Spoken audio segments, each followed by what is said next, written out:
Take a deep breath. There's nothing left to worry about. Well, there is one thing.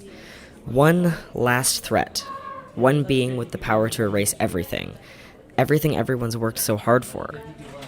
You know who I'm talking about, don't you? That's right. I'm talking about you. If that quote is familiar to you, then you're in the right spot. Hi, my name is Hal, and in this episode of Games and Art, I want to talk about how Toby Fox's 2015 title Undertale discusses personal power and the implications of power you have over others. It's one of the many aspects of the game that makes me think that video games can be and are art. If you're already familiar with Undertale, this might be information you already know, and if not, I implore you to stick around and listen. Undertale is one of my favorite games to pick apart, but be warned, this episode will contain spoilers for Undertale. Let's get into it. The segment I used at the beginning of the episode is what you're greeted with when reopening the game after the true pacifist ending. The best ending in the game you can get, the happily ever after. The main antagonist of the game realizes his mistakes and tells you that you are the only one left who can destroy everything.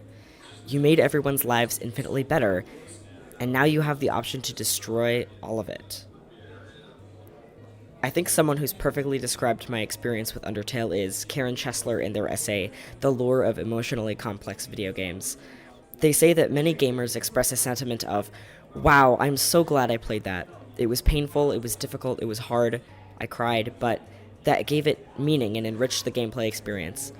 It really gets what I'm going to say about power in Undertale. It's emotionally draining, but it's so impactful, I'm still speaking about the game 7 years after I first played it. Much of Undertale's storyline has to do with souls and their magic. Souls are based off personality traits like determination, bravery, patience, etc. And the main conflict of the story hinges on this idea.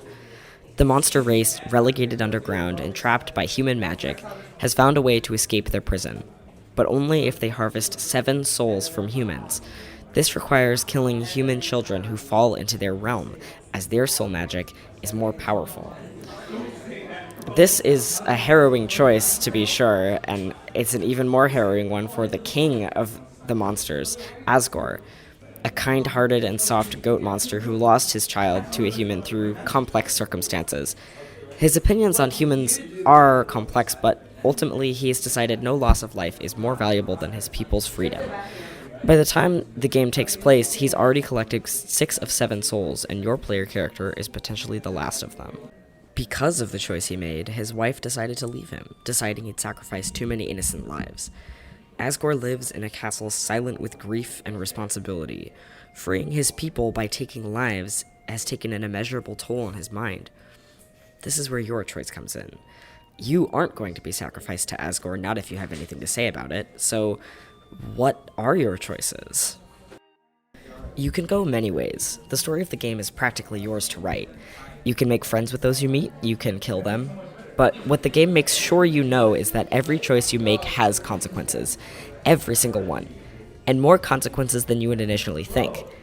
If you decide to kill everyone you encounter, the mood of the game goes unexpectedly dark, with NPCs running from you, people speaking to you like a monster, a demon, killing their way through the underground, finishing what their people couldn't. This ends with you coming in contact with the soul of Asgore's human child, Kara, who was a tortured soul for many reasons, and offers to destroy everything with you, to go into the very files of the game and to delete things, to reset your game data, to erase it from the console you're playing on. But if you go the pacifist route, make friends with every character, and talk whenever possible, you get the good ending. Everyone lives happily, the monsters escape their prison without killing another child. But don't think this one is any less harrowing or requires less emotional intelligence. In the entirety of Undertale, you're forced to think about your role, the player's role, on the characters. In Undertale, you aren't the main character, Frisk. You are controlling the main character. Quite explicitly, I should say. Going back to the end of the true pacifist route, the antagonist continues on to say, you still have the power to reset everything. If you so choose, everyone will be ripped from this timeline and sent back before all of this ever happened. Nobody will remember anything. You'll be able to do whatever you want. That power, I know that power. That's the power you were fighting to stop, wasn't it? The power that I wanted to use. But now, the idea of resetting everything, I don't think I could do it all again. Not after that. So please, just let them go. Let Frisk be happy. Let Frisk live their life. But if I can't change your mind, if you do end up erasing everything, you have to erase my memories too. He can't bear thinking of the wrong he did, the things he did to ruin his peers' lives with the powers he had. You possess those powers now, and he begs you not to use them. Is ruining lives worth playing a game again? That's up for you to decide. This was Undertale and Personal Power, the first episode of Games and Art, hosted by Hal McManus. The music in this episode is Undertale by Toby Fox.